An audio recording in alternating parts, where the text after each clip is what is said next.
Good morning, good afternoon, and good evening, everybody. Thank you for tuning into another Supatease video. And Blizzard didn't forget you, at least some of you. As this Monday, they've decided to add in some last-second changes that are going to be rolling out on the reset for some very special classes that I think are going to be very happy about it. And as always, if you want to make sure that you're staying up to date with news related to World of Warcraft, educational and entertaining content, then make sure to smash that subscribe button. Your support is greatly appreciated. So these are a combination of the changes that are already happening and some of the new ones that are coming through. So Frosty K getting a little bit of buff in PvE, but not PvP. Devourer, Demon Hunter, likely becoming significantly stronger overall in the whole game.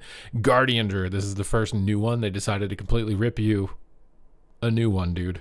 Maul Raise and Ravage down 20%. Heart of the Wild damage down 20%. Moonfire and Red Moon damage down 20%. And your 4-set bonus is getting a 50% nerf. So if you thought you were riding high as a Guardian Druid in PvE, like I was honestly hoping to, you're not. And they got nerfed almost seconds after I made my video talking about Guardian Druid because you guys wanted me to make a video on how to play it.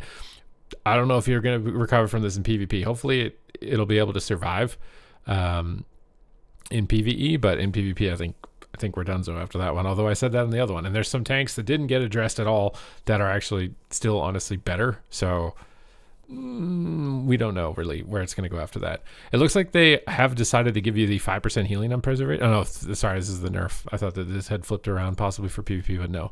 5% nerf for PvE, just trying to target some of the raid healing, I think, for Preservation Evoker mostly, but does negatively impact you in other content as well. We saw minor nerfs to Devastation, but it's counteracted in the PvP section. Not a huge amount of changes happening for Beastmaster or Marksman other than the cleave damage is coming down.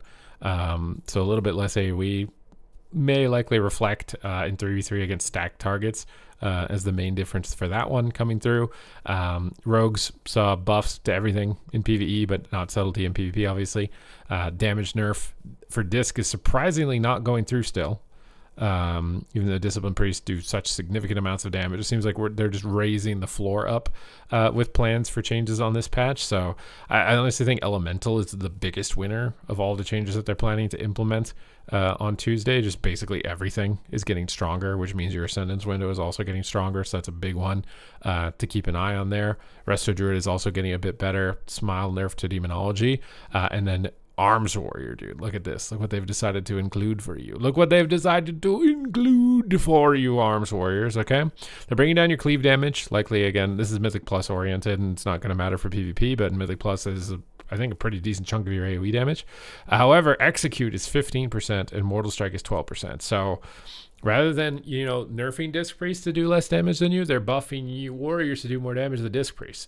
Now, you still are going to be in PvE this is nice, but in PvP you're still pretty squishy and you're still pretty easy to kite. So like, is this going to be enough damage to push you over the threshold? Like, I'd rated it D tier on my prediction tier list moving into the next reset.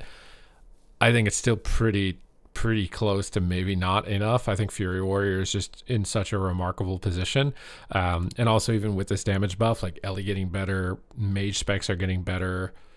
These are things that are typically challenging for you. Hunters are all really good as well still, given the changes that have come in. Even Death Knight, like Frosty K getting this buff, like it's not, those types of things are not necessarily the best for you. Those are typically very challenging classes. We don't see any nerfs to Devastation. It's still going to be in a really strong position. We see Enhancement Shaman getting some compensation changes for PvP with like Crash Lightning getting more damage. So I'm kind of curious to see if that will matter too much or not. I've not been playing Totemic, and most of these nerfs are targeting Totemic, if not all of them.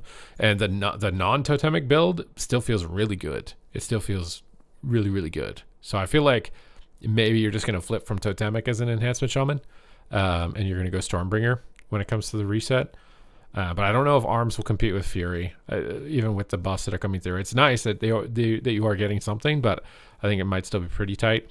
And then obviously Warlock, I think, is another one that's big up there. I'm trying to level mine so I can try to give it a go to see how good it is. I think the biggest one, obviously it's nice to get just flat damage to everything, but the biggest one is the Unstable Affliction change, going up from 8 to 12. This is already what was planned to come through for Affliction, but just a quick reminder of everything that's going on as we enter into on Tuesday. I think Ellie is like the biggest winner. They didn't completely forget Arms. I am worried about other tank specs in PvP. Like, I've fought a Brewmaster today that did more damage than Marksmanship Hunters, and Prop Paladins that do more damage than everything in a big one shot. So like, while this is great, they targeted everything that was way over the top effective for Guardian. There's other tanks that are like very startling and they didn't get touched. And I don't know if this is like, based on their announcement of tuning, that this was going to be like the last major one, at least for PvE. That was my understanding. So I don't know if this is just the last one total. They've already been, talking about 0.5 patch. So are they just going to start working on the 0.5 and then we're just stuck with what we've got? And if anything manages to creep through or bubble up to the top, then we're just stuck with it. I don't know. But it is very exciting for some specializations up there towards the top. I think it should at least encourage people to try some new stuff as opposed to getting locked into the same old, which is good. But I do have concerns. I've enjoyed their communication so far. A lot of these changes are really good. But there's some stuff that's lingering that could potentially cause issue in the near future. But that's basically it. Just wanted to give you guys a quick relay of the most significant new changes and a reminder of like the big winners from the previous round of tuning that I already covered on Friday. So thank you guys very much for watching the video. I hope you guys enjoyed the breakdown. Thank you guys very much, and I will see you in the next one.